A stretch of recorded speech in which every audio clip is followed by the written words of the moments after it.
ये सारे आईएएस असलियत में कितने फर्जी तरीकों से आईएएस बने हैं ये पूजा खेड़कर ही नहीं बल्कि रवि कुमार सिहाग, अभिषेक सिंह, ज्योति मुशर्रफ, विश्वजीत पांडा, आसिफ यूसुफ और भी कई लोग, ये सभी भी फेक तरीके से आईएएस बने हैं। Fake OBC certificate, fake EWS certificate, fake LD certificate use करके ये आईएएस बने। और फिर पूजा खेड़कर जैसे लोग आते हैं जो अपने पैसे के बलबूते पर पहले ही सीट बुक करा लेते हैं।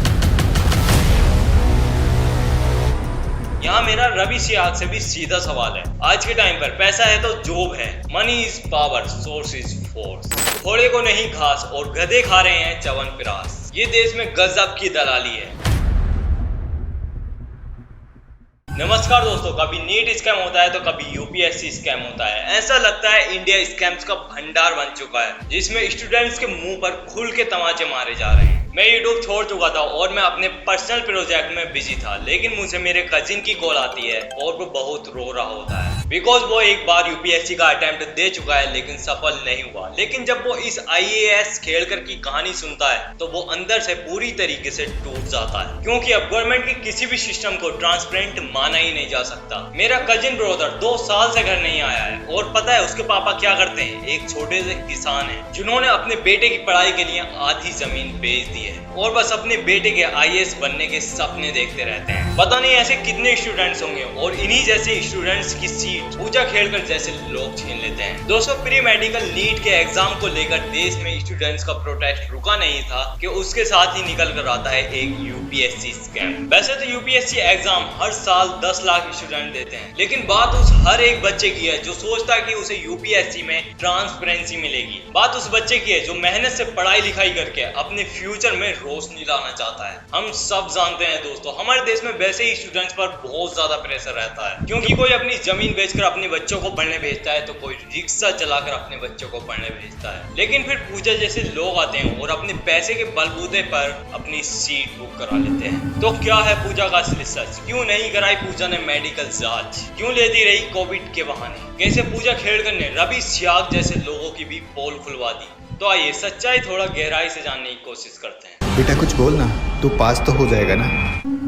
यूपीएससी अपने आप में एक बहुत बड़ा नाम है जिसकी ट्रांसपेरेंसी पर आज तक किसी ने सवाल नहीं उठाया, जिसके स्कैम पर नहीं बल्कि स्टूडेंट्स को इंस्पायर करने के लिए मूवीज बनाई जाती हैं कि मेहनत करो तभी सीट मिलेगी। लेकिन सालों मेहनत करने के बाद पता चलता है कि उसकी सीट्स ऑलरेडी बुक हो चुकी है। कितनी हैरान करने वाली बात है ना, वो भी यूपीएससी जैसे एग्जाम में जिसमें मैक्सिमम हर साल 1000 सीट्स निकलती हैं, जिसमें से 27% ऑलरेडी बुक होती हैं। तो मिलिए पूजा खेड़कर आईएएस ट्रेनी से जो पुणे में अपनी ट्रेनिंग कंप्लीट कर रही थी और कुछ दिन बाद वो अपनी प्राइवेट ऑडी के लिए लाल बत्ती, वीआईपी नंबर प्लेट और महाराष्ट्र बोर्ड की मांग करती है। लेकिन ये तो कुछ भी नहीं था, इसके बाद जो होता है उससे पूरी सरकार हिल जाती है। इतना सब कुछ देखने के बाद डिस्ट्रिक्ट कलेक्टर ने कहा कि हमारे पास कई प्रोबेशनरी ऑफिसर्स आ चुके हैं, लेकिन किसी ने भी इतनी हाई डिमांड्स नहीं की है। इनफैक्ट जो ट्रेनिंग टाइम में होता है उसको ये फैसिलिटीज मिलती भी नहीं है। इनके आगे के घोटाले जानने से पहले इनके एग्जाम पर नजर डालते हैं, आखिर ये पास कैसे होंगे। और साथ ही यूपीएससी का एग्जाम देती हैं लेकिन फेल हो जाती है। लेकिन पूजा फिर से 2021 में अपने ओबीसी सर्टिफिकेट और डिसेबिलिटी सर्टिफिकेट के साथ एग्जाम देती हैं और उन्हें सीट भी मिल जाती है। और यही ओबीसी रिजर्वेशन की वजह से ये आईएएस बन पाती है। लेकिन ओबीसी रिजर्वेशन है क्या?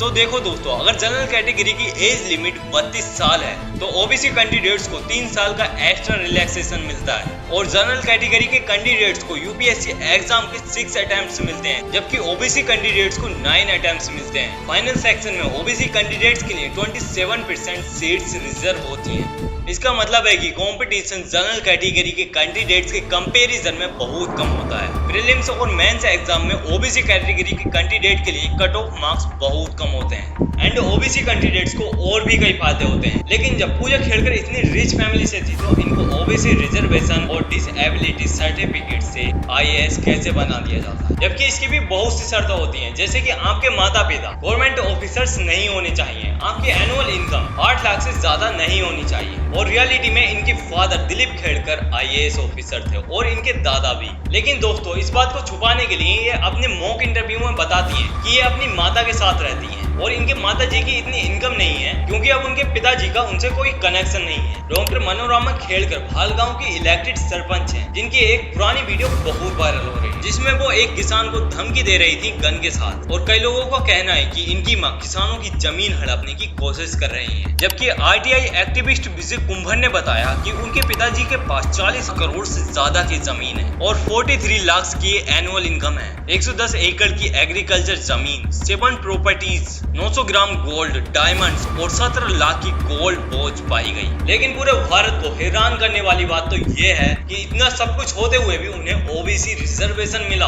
हालांकि ये ओबीसी रिजर्वेशन और डिसएबिलिटी सर्टिफिकेट की तैयारी 2022 से कर रही थी। 23 अगस्त 2022 को पूजा ने मेंटल एंड विजुअल इन्फॉर्मिटीज के लिए डिसेबिलिटी सर्टिफिकेट के लिए अप्लाई किया, लेकिन डॉक्टर्स ने जांच करने पर कहा कि आप बिल्कुल ठीक हैं, आपका डिसेबिलिटी सर्टिफिकेट बनाना पॉसिबल नहीं है। और ये फेक सर्टिफिकेट बनवाने की पहली कोशिश नहीं थी, ये दूसरी कोशिश थी। लेकिन यहाँ तक तो पूजा का सिस्टम चल जाता है, वो फेक सर्टिफिकेट किसी न किसी तरीके से बनवा लेती हैं, लेकिन उसके बाद जो होता है उससे पूरा आईएएस डिपार्टमेंट हिल जाता है। इलीगल तरीके से एग्जाम क्लियर करने के बाद उनका मेडिकल एग्जामिनेशन होना था, क्योंकि उन्होंने कहा था कि वो विजुअली इम्पेयर्ड है, यानी कि वो ढंग से देख नहीं सकती। दूसरा, वो मेंटली इल है। लेकिन किसको पता था कि यहीं से पूरे आईएएस सिस्टम को तमाचा मारा जा रहा है। तब 22 अप्रैल 2022 को न्यू दिल्ली के एम्स हॉस्पिटल में पूजा को बुलाया जाता है ताकि वो उनकी डिसेबिलिटी चेक कर सके। एम्स हॉस्पिटल ड्यूटी ने पूजा को 6 बार बुलाया, लेकिन पूजा नहीं गई। कभी कोविड का बहाना लेती तो कभी कहती मैं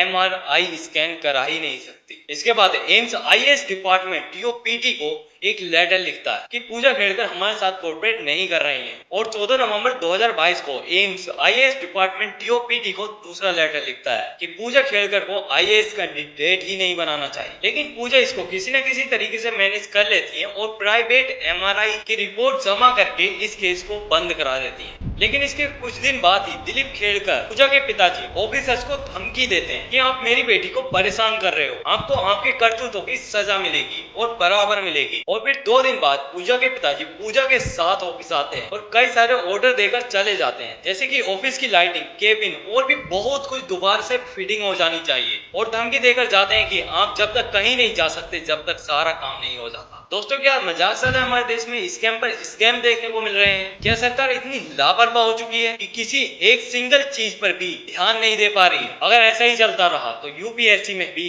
कोई गरीब बच्चा आईएएस नहीं बन पाएगा, क्योंकि अमीरों के लिए सारी सीट्स बुक हो चुकी होंगी। कभी पेपर लीक हो जाता है तो कभी स्कैम हो जाता है। ना गरीबी पर ध्यान है सरकार का, ना देश के भविष्य स्टूडेंट्स पर। और हर सिस्टम ऐसा ही चलता रहा तो हमारे प्यारे इंडिया में सिर्फ अमीरों की जगह बचेगी, गरीबों की नहीं। उनके लिए जॉब्स नहीं होंगी, जो जॉब्स होंगी वो अमीरों के लिए होंगी। सरकार को बदलाव लाने होंगे, और एजुकेशन मिनिस्टर की तरह सिर्फ मोदी जी की चाटुकारी करते रहने से देश के सिस्टम नहीं सुधर जाएंगे। या फिर सिर्फ यहाँ तक होती तो कोई बात ही नहीं थी। लेकिन अब आपको पता चलेगा ऐसे जने कितने आईएएस ऑफिसर्स हैं जो अलग अलग स्कैम करके आईएएस ऑफिसर बने हैं। अब तो सिर्फ ऐसा लग रहा है कि स्टूडेंट्स किसी भी सिस्टम पर भरोसा ही नहीं कर सकते। पैसा है तो जॉब है, money is power, source is force. तो दोस्तों, वैस 2011 आईएएस अभिषेक सिंह रैंक 94। अगर आप इनके सोशल मीडिया अकाउंट को देखेंगे तो आपको पता चलेगा कि ये ऐसे वर्कआउट और काम कर रहे हैं जो एक लोकोमोटिव डिसेबल्ड आदमी नहीं कर सकता। लेकिन जब इन्होंने यूपीएससी एग्जाम दिया था तो शो किया था कि ये लोकोमोटिव डिसेबल्ड हैं। जिन्हें नहीं पता तो मैं उनको बता दूं, लोकोमोटिव डिसेबल्ड वो आदमी होता है जिसके कारण आदमी को चलने फिरने, खड़े होने या किसी भी तरीके की गतिविधि को ठीक से न कर पाने को लोकोमोटिव डिसेबल्ड माना जाता है। लेकिन जब आप इनके बारे में रिसर्च करोगे तो आप देखोगे कि ये सब फेक था,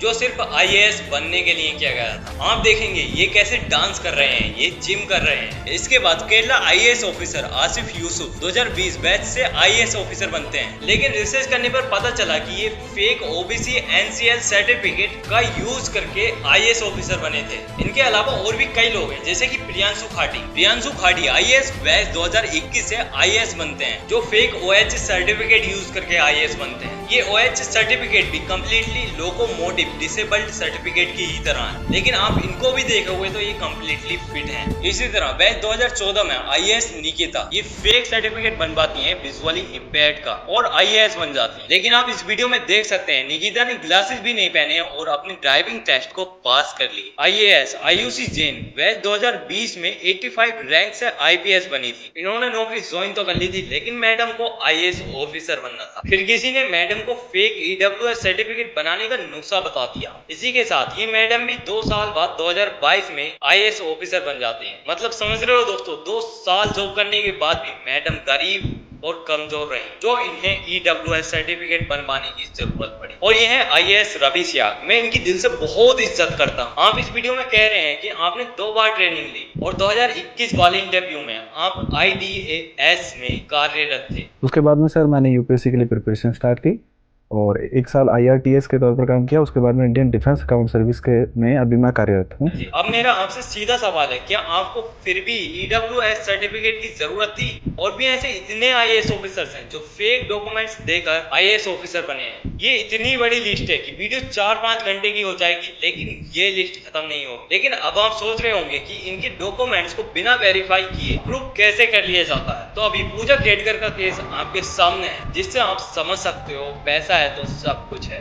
money is power, source is force. अगर ईमानदारी से रिसर्च की जाए तो सैकड़ों ऑफिसर्स ऐसे निकलेंगे जिन्होंने फेक डॉक्यूमेंट्स दिए। हमारे देश की हर सिस्टम की हालत बद से बदतर हो चुकी है। किसी भी सिस्टम पर विश्वास नहीं किया जा सकता। लेकिन सोचो उस स्टूडेंट्स के बारे में जो अपनी मेहनत और ईमानदारी से IAS ऑफिसर बनना चाहते हैं। वो क्या सोचेंगे? दोस्तों, मैं एंटी रिजर्वेशन नहीं हूँ, लेकिन मैं उन लोगों के खिलाफ हूँ जो रिजर्वेशन का गलत इस्तेमाल कर रहे हैं। हमारे पुअर विलेजेस से आने वाले एस्पिरेंट जो दिल्ली और प्रयागराज की गलियों में अपनी जवानी बर्बाद कर रहे हैं और रिजर्वेशन IPS IAS के बेटे बेटी ले जा रहे हैं। दोस्तों, आपने सिंपल कॉलेज से एजुकेशन करी, आपके पास रिजर्वेशन और पॉवर्टी के अलावा कुछ नहीं है। लेकिन यहाँ पर तो अच्छी नौकरी करने वाले IAS IPS के बच्चे अच्छे कॉलेज से पढ़कर, अच्छी यूनिवर्सिटी से पढ़कर रिजर्वेशन का गलत इस्तेमाल कर रहे हैं। ये कंप्लीट एक स्कैम है। हम इसके खिलाफ जरूर बोलेंगे। अगर आप मेरी इस बात से सहमत हैं तो अपने क्लासमेट के साथ इस वीडियो को शेयर कीजिए और इस मैसेज को फैलाएं ताकि स्कैम बंद हो सके।